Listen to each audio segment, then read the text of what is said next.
Best-selling author and American psychologist Mary Pfeiffer said this: "We live in a world filled with language.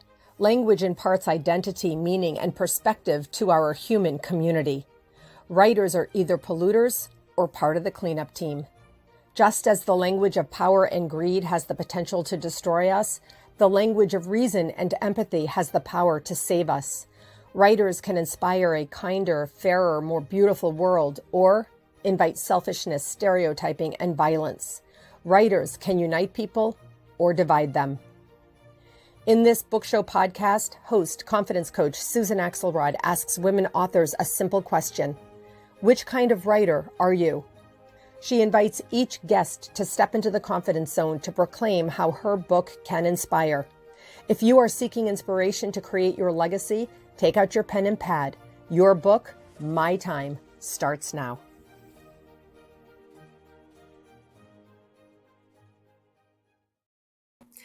Hello, friends. Wow, I am excited about this book show episode. Today, we're going to be talking about one of my most favorite topics, soul. The book today is called Soul Primer: Building Blocks of the Soul. The author is Cate Schultz. But before I bring Cate on, I just have to tell you, this book is not just amazing, it's beautiful. In this moment in time, holding this book literally can soothe your autonomic nervous system. It's if you hold this book and you understand the tool that it is for you, your soul, your nervous system can literally become more grounded. I want to read just the first short paragraph. I don't usually do this, but I really feel like this says it all. It's brief. The world as we know it is rapidly changing. There is a paradigm shift happening that is accelerating the evolution of the human species. People are moving away from the old ways of darkness. We are becoming aware that the foods and pills and beliefs fostered by ignorance, advertising, and greed are killing us. Deep down, we know there is a better way. We see examples of people who seem to have figured it out, who have somehow become enlightened. They don't seem to work as hard or suffer as much as others. They're healthier. Their eyes are brighter. They make it look easy to achieve amazing things. What do they know that we don't? So, friends, I promise you the answer is in this book. Hi, Cate. Good to see Hi, you. Susan. Nice to see you. Thank you for that lovely intro. Yeah, that's the question. What do they know that we don't? Well, Yeah, it's hard for us to learn, I'll tell you that much. I know. I honestly cannot wait for this conversation because I've gotten to know you over these years. I've read your book. I have it here as a resource, and I'm going to love the middle part of our conversation. But before we get to that, I want to ask you to share with us, what is the story behind the story of this soul primer? Well, okay, boy, it's a long story, but I'll try to make it short. So first of all, I come from a very large, underprivileged family. And in growing up, I watched my sisters become teenage mamas and drop out of school and do drugs and marry abusive men. And I watched my brothers live lives of depression and sadness. And I just knew that I didn't want to have a life like that. So I learned how to transform myself out of suffering into thriving. And I practiced that enough that I became really good at it in a lot of different ways. Been very successful in my life in the business world. I'm a private instrument and commercial pilot. I mean, I've traveled the world. I've done a lot of things, not because I was born with a silver spoon in my mouth, but because I learned how to transform myself out of suffering. So I decided, so I started life coaching to share that with other people. And I realized it was going to take a really long time for me to reach 8 billion people, to help everyone transform out of suffering so that we could have not just everybody living, blessed and abundant lives, but also to have a world that was transformed. And so I thought I need to make a book I need to make it accessible to everybody, not some big expensive program. Just a book. It's so easy, a book. And so that was my goal. That's how it was born. I want everybody to be successful, to thrive, to live the most abundant life possible, and to make it as easy as possible for them to do that. I mean, honestly, this is the soul's purpose. You've articulated it so well. So I really want to say, I'm writing notes here. I learned how to transform myself out of suffering. So I believe words matter. I'm also a writer, etc. I learned how to transform myself out of suffering. And then you said again, I want to help people learn how to transform out of suffering. I'm repeating these words, Cate, because sometimes words like these, a phrase, a concept, really needs to be affirmed over and over. And Cate, to be honest and clear, people are suffering. Now, it doesn't matter what exact day, month, and year this is that people are watching this video, the evolution of where we are in humanity and on the planet, which you said, I read it, the words in your introduction, really has people suffering. And so your goal with this book was to make it accessible, easy. We're going to get to that, and and really available to people to learn how to transform themselves out of suffering. I love this. Yeah. Yeah. Thank you. This book came out in 2020, right when COVID hit. So it was a weird situation where I, didn't really have access to bookstores or anything to carry this book. And, but it fell into the hands of Deepak Chopra. He said that this could be the ticket to changing our world. And that's what I believe. I loved having that affirmed by someone who is so knowledgeable and revered as Deepak Chopra. But as I continued on, I realized that I wanted to go another level. And I know we'll talk about this, but to create the children's version of it. Because I had adults that were reading it all around the world and saying, oh my God, this is changing my life. I'm sharing it with my 4-year-old and my 8-year-old and my 6-year-old. And so they asked me to create a children's book. So I did it as well, which, Susan, I haven't sent you yet. It's just I know, I can't wait to get it. Soul Primer for Kids. And it is so beautiful that it makes me cry, because it's the type of thing that every child in our world needs to hear. And, the thing is, when you think of what's happening in the world right now, when you think of the war and you think of the trauma that so many people are going through, and the hate and the anger and the aggression and the discrimination, and these children that's what they see, that's what they're being raised with. And unfortunately, broken adults, I think we all know the saying, hurt people hurt other people. Hurt people hurt people. Hurt people hurt people, right? And I think broken people raise broken children. And I think what we need to do is not have broken children in the world. If we ever want to have the world that we imagine of peace and harmony, we have to start with the children. Usually we have to start with the adults who are willing to start with their children. So that's a lot to talk about. That's actually why I kept repeating transforming myself out of suffering. So, yeah. and really, I just want to say, I think that probably there's a lot of people who think, you don't know what I have going on. I can't, this is too bad. I'll never transform myself out of it. But you're creating the kids' book is so genius. It's so beautiful. I didn't get my copy, but I was with our mutual friend, Cornelia Stephanie, and I saw it, from her in person. And, I just love this, but before we get to the most beautiful part about this, which we just talked about in the green room for a minute, I want to really hit on something here. The modality of this book uses the alphabet. And so you're using a construct that is familiar.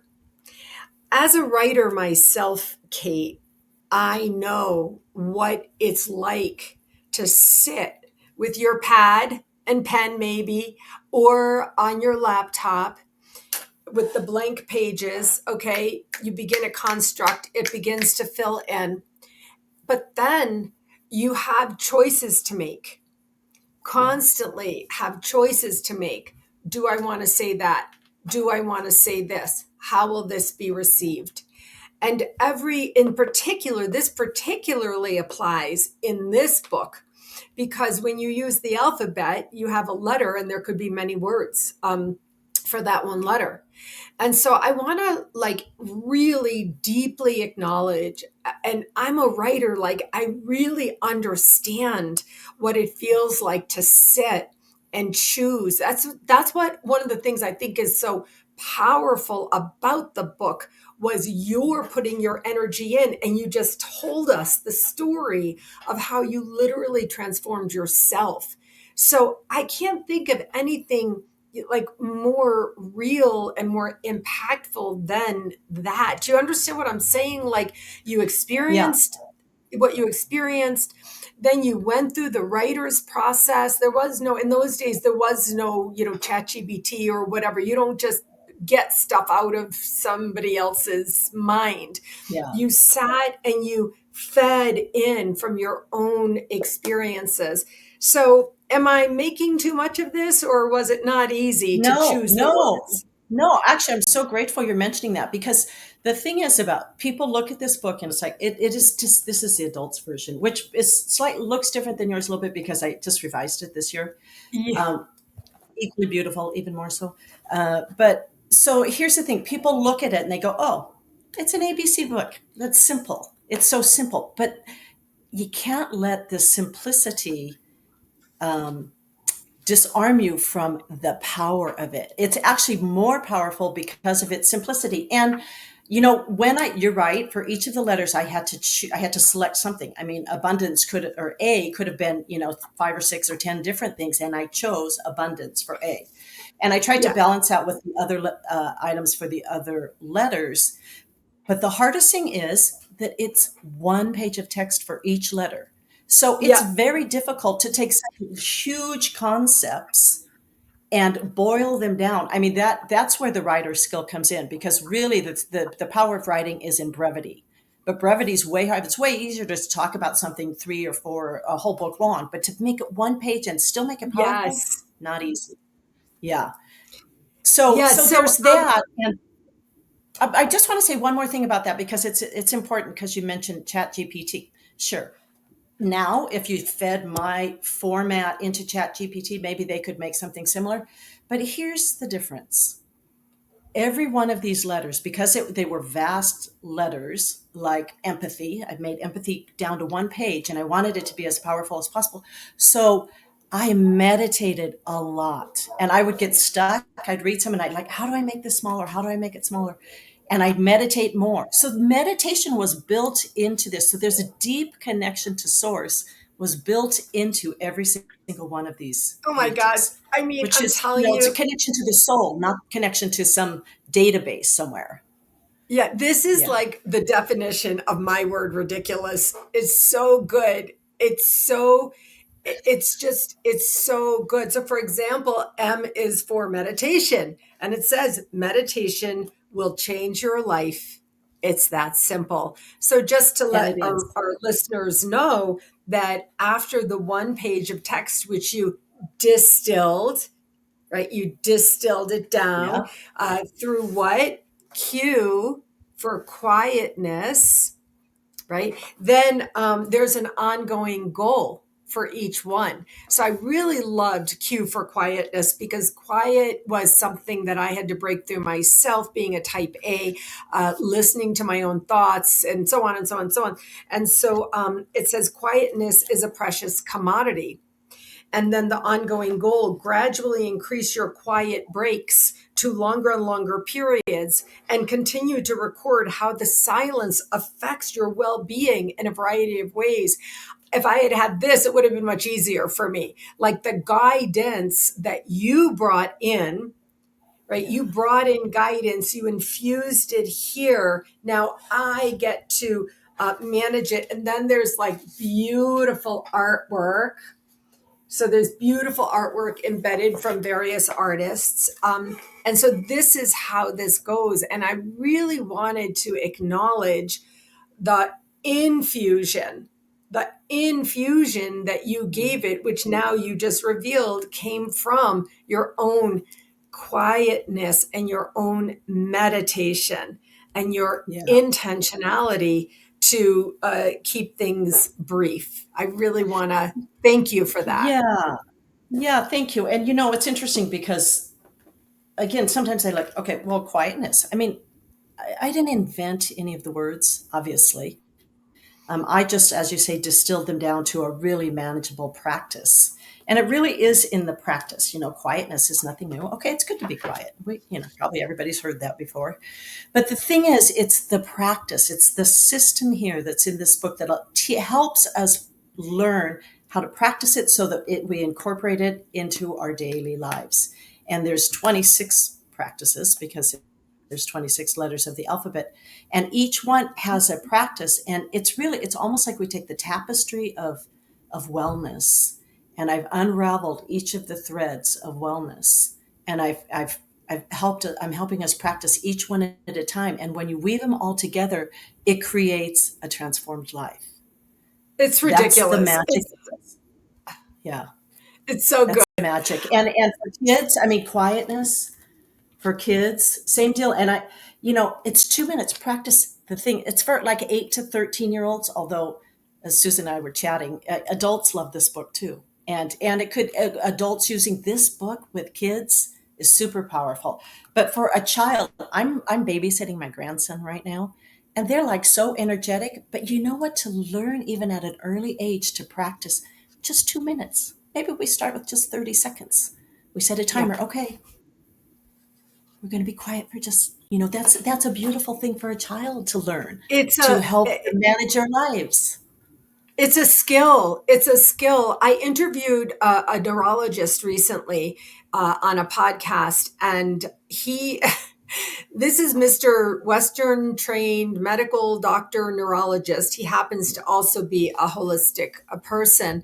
And at the end of his podcast, as I always say, do you have a call to action? What would you suggest people do?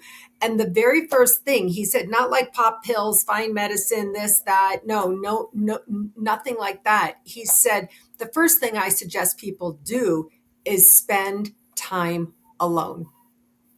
That's what he said. And here you have this built in. So, Cate, I always move to the title of my show, Your Book, My Time.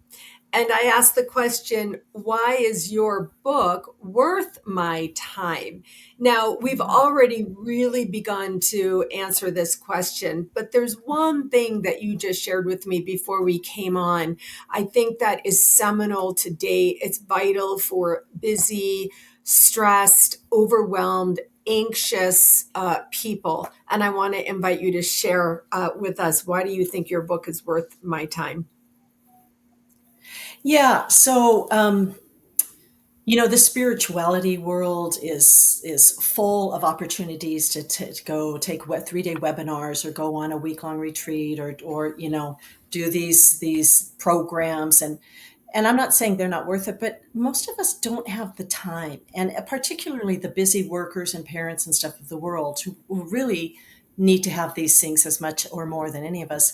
Most of us don't have the time or the money, perhaps, to do all of those things. And so what I love about this program, this system, this book is that it's one book and it's so easy. It's just so easy. It's like, I like your word, Susan. It's ridiculous how easy it is, Yeah. how effortless it is. It's not like, you read one page of text a week, because as a life coach, I have to tell you, I used to ask people to read this book or that book, right? And then I'd ask them, did you read this book or that book? And they'd say, oh, well, I read a couple pages or I read a chapter. Who's got time? So to read one page of text, let's say every Sunday, you practice that easy exercise every day that week. It doesn't take any time. Let's say B is for beauty, if I can use that example. Beauty is not about being beautiful. It's about seeing beauty in everyone that we meet.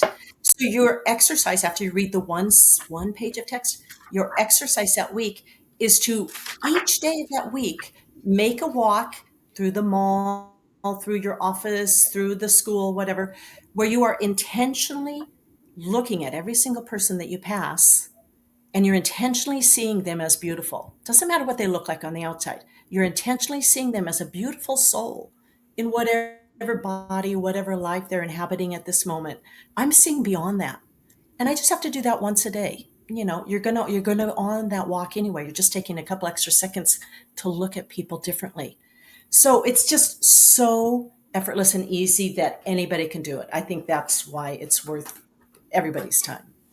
I literally, I just got, I just got heart palpitations in response because I'm very, you and I were very deeply soul connected people. Not that we're not Yeah. surface too, but like in a conversation like this, we're in a soul connected conversation. Yeah. My heart, Yeah. the heart is electrical. It carries electrical Yeah. magnetic Yeah. frequencies.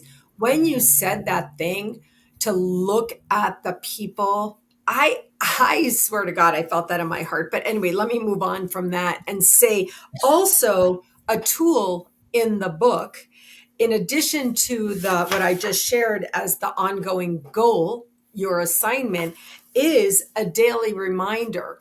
So since Yes. Cate brought up beauty, the daily reminder of beauty says, I see beyond a person's physical attributes and recognize the beauty that lies within each of us.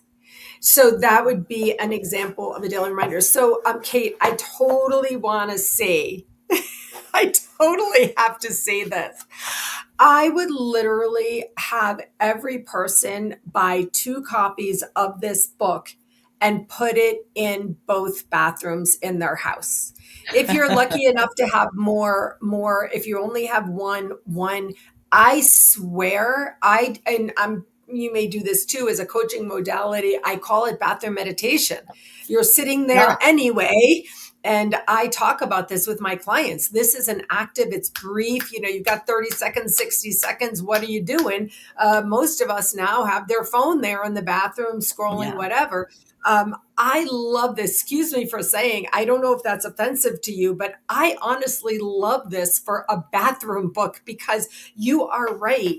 Everyone, here's one of my favorite ones. F is for fearlessness, right? And you've got your daily reminder, you've got your beautiful picture, you've got your ongoing goal. So does that offend you?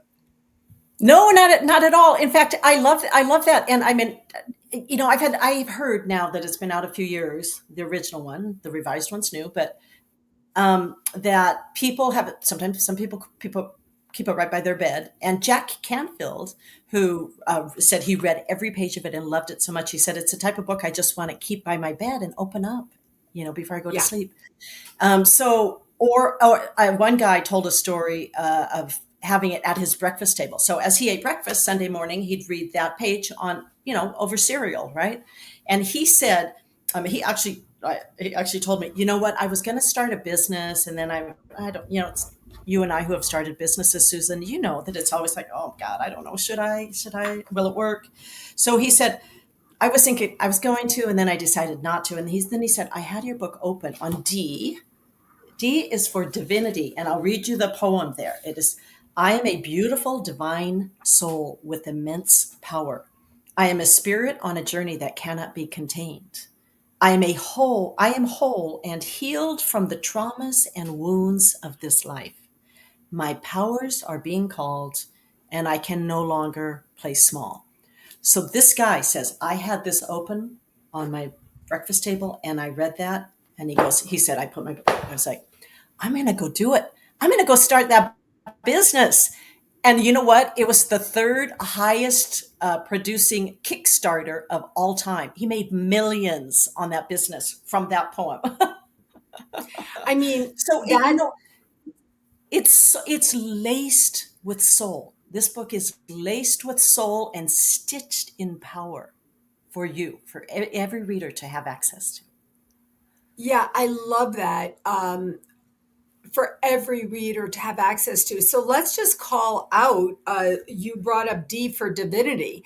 So one thing that you're clear on is divinity in your construct is universal. We're not trying to Yes. exclude, separate, Yeah. this, that, no either or, it's and. Yeah. So you chose the word divinity, and some people may have their own thoughts about that, but your if I'm getting it right, you can let me know. Your use of divinity is sort of a universalist use of this Yes. word, and also apparently for you, since you chose to include it, an important part of your transformation. That there's some faith, maybe in something greater than you Yeah. outside of yourself. Yeah, so I'm going to jump to the children's book to answer that. So in the children's book, I debated leaving D as for divinity, and I've had so many people say, "Oh my God, this is so great for teachers. It should be in the classrooms." And I thought, who knows if it could ever get into curriculum because I put D as for divinity, but I felt that that was important. And I say in this book, divinity is a word to describe the light that lives inside of me. So it is non-religious. It's all encompassing. It's basically the acknowledgement that we're more than just physical beings. I mean, anybody who's ever seen someone die realizes once that light is gone, there's nothing left. It's just a shell, it's just a body. So what is that thing?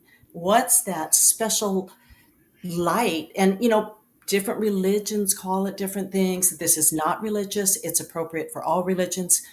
It's just a word I use to describe the light, whatever it is that's in our soul, right? I So mean, yeah, I love this. I love this, and the light in the soul is so precious. And to tell you the truth, with the way we live today, with media perpetration, social media, tech involvement, that's the reality of our lives. And I'm not going to diss it. I use it. I appreciate it.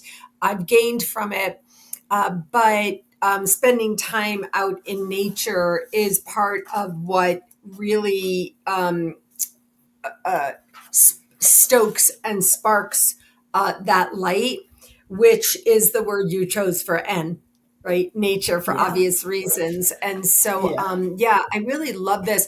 I want to ask you now, what do you want people to do as a result of, you know, having, and Yeah. really, I say, using this book? Well, okay, I really believe that if every single person on the planet, I mean, I want you to imagine, actually, what I want you to do is imagine for a minute. Imagine that everyone on the planet is walking in abundance, recognizing the goodness of life, practicing empathy and kindness to each other, practicing openness to other people, and practicing acts of service to other parts of the community. If everybody was practicing and walking in just these few ways, would we have a different world? I mean, I think anybody Indeed. would say it would be a different world. So I want us to, I want us all to understand that we have the power to change our lives. And we have the power to change the lives of all children, even the ones in, war-torn countries. I'm not going to name any of them, but we all know war-torn countries. Every child needs to be told these things if we want to have a healed world someday. And we have the power to transform the world. I believe we have the power to transform the world into one of peace and harmony for all. I believe that we have the power. I've demonstrated in my life. I've seen people tell me that this book has helped them get to that point where they are walking in their own power. So, what I want everyone to do is to join in, to turn that page, turn the first page, turn it to A is for abundance, and start the practices that will help you and the children in your life and in your world transform our world. So would be as simple as the simple thing is going to my website and starting with a book. It's the Yeah. cheapest, easiest transformation you'll ever have. So I have a special on my website that's a parent-child bundle.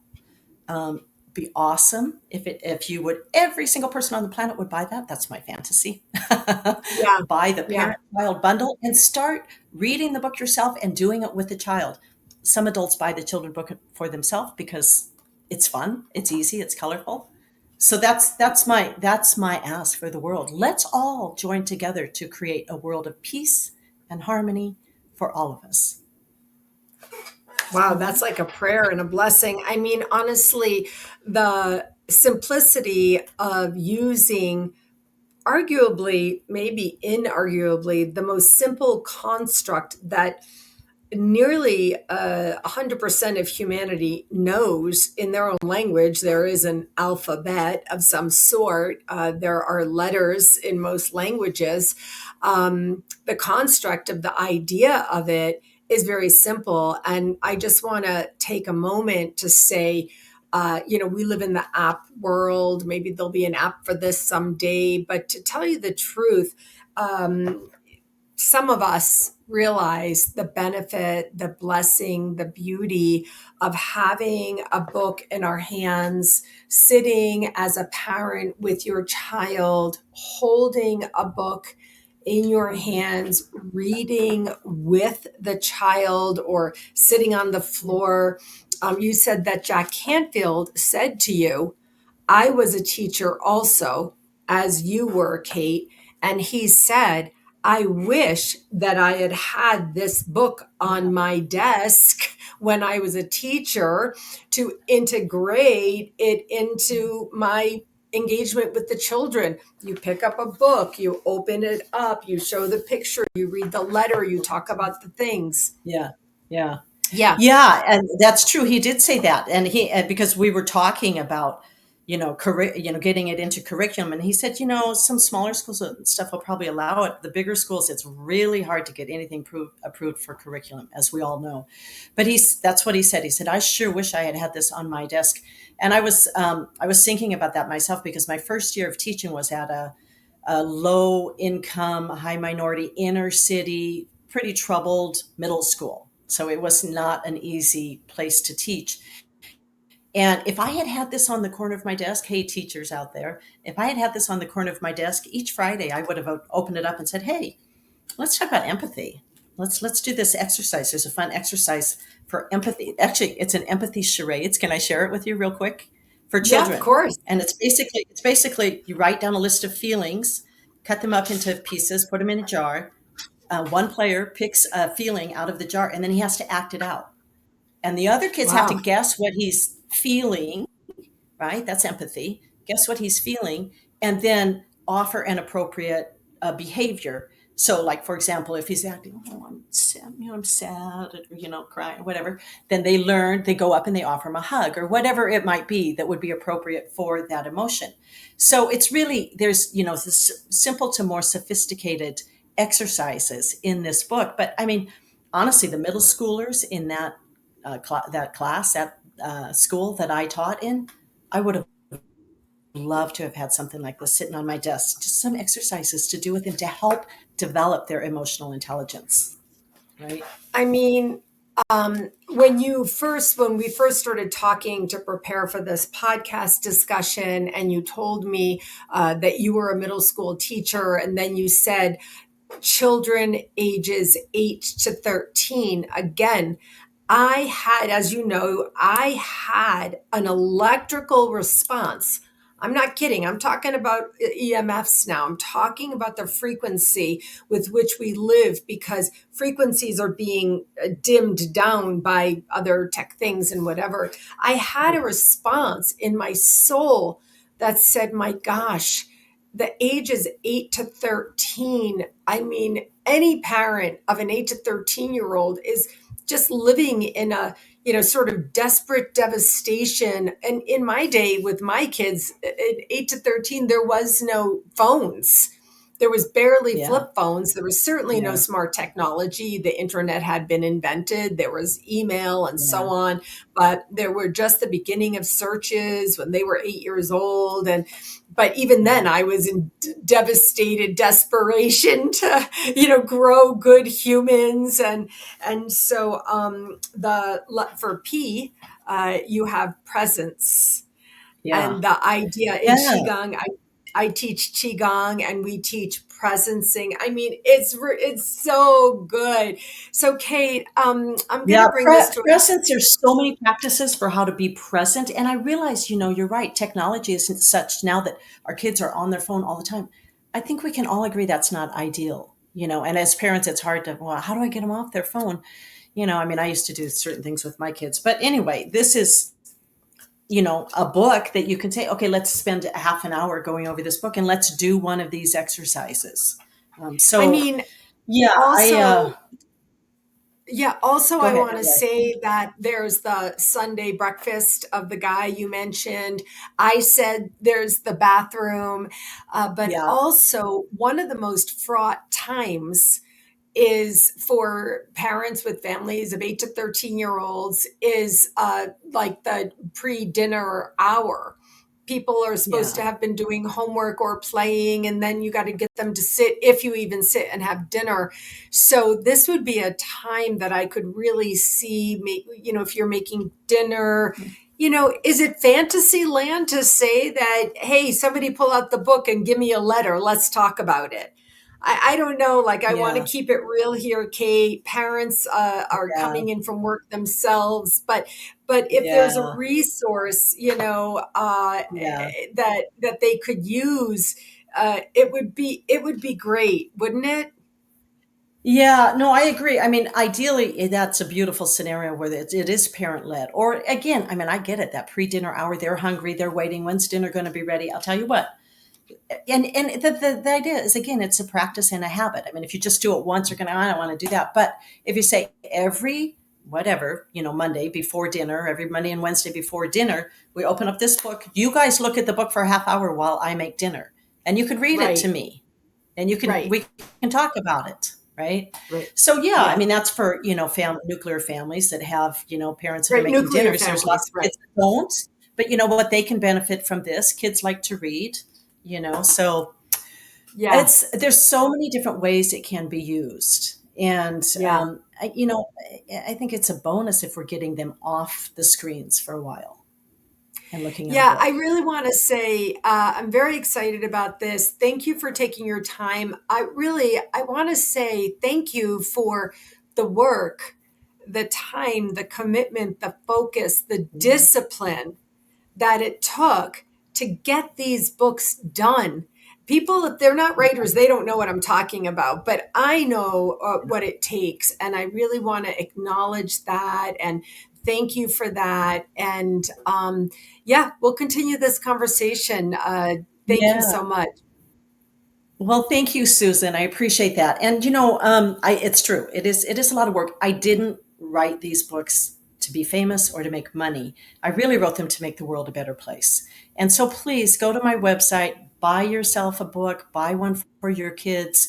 I also have the opportunity to sign up for groups. I mean, my vision is that we start building community with people in every setting, whether it's in the community or in our schools or in our jobs, where we're connecting on these things that matter, right?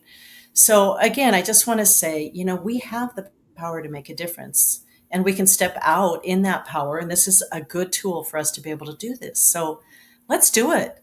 Let's do it. I mean, really, my hope for humanity rests in each of you. Let's do it. Let's do Thanks, it. Susan. Let's do it. Let's do it. All right, Kate. Thank you so much. Thanks again for everything. And I will look forward to continuing the conversation. Okay, thanks, Susan. Talk to you soon. Bye Take bye. good care.